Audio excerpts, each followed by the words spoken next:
কি করবেন এ টাকা দিয়ে?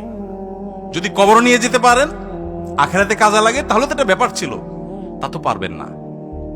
আপনি বলবেন না পারলে কি হয়েছে, ছেলে মেয়ে খাবে, ছেলে মেয়ে ভোগ করবে নিশ্চিত। বহু মানুষ সম্পদ রেখে চলে গেছে, তার ছেলেমেয়েরা ভোগ করতে পারে নাই, হাতে বুতে অন্য মানুষ খেয়ে ফেলছে, আছে না নাই? সবচেয়ে বড় হতভাগাকে জানেন?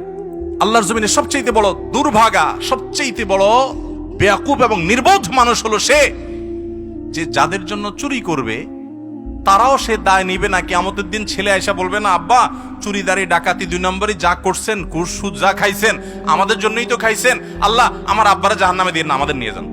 বলবে না ভাই, কোরআন বলেছে ইয়াউমা ইয়াফিরুল মারউ মিন আখিহি ওয়া উম্মিহি ওয়া আবিহি ওয়া সাহিবাতিহি ওয়া বানি। সন্তান বাপকে দেখে মাকে দেখে পালাবে, যে না জানি আজকে কোনো কিছুর জন্য ধরে। সবাই ইয়ানফসি ইয়ানফসি করবে। যাদের জন্য চুরি করবেন ওরাও দায় নিবে না। আপনার মতো নির্বোধ কে হতে পারে? সন্তানকে চুরির সম্পদ দিয়ে বড় করবেন না, সততা দিয়ে বড় করেন। আমাদের সমাজে আজ ঘরে ঘরে সেই মা বাপ আছে যে মা বাপ চায় আমার সন্তান থাকুক আজ দুধে ভাতে, সেই মা বাপ নাই যে মা বাপ বলে আমার সন্তান থাকুক আজ ঈমান আমলে সততার সাথে। সেই মা বাপ নাই। মা বাপ নকল কিনে এনে দেয়, বাবা 2 নম্বরে করে পরীক্ষা দেয়।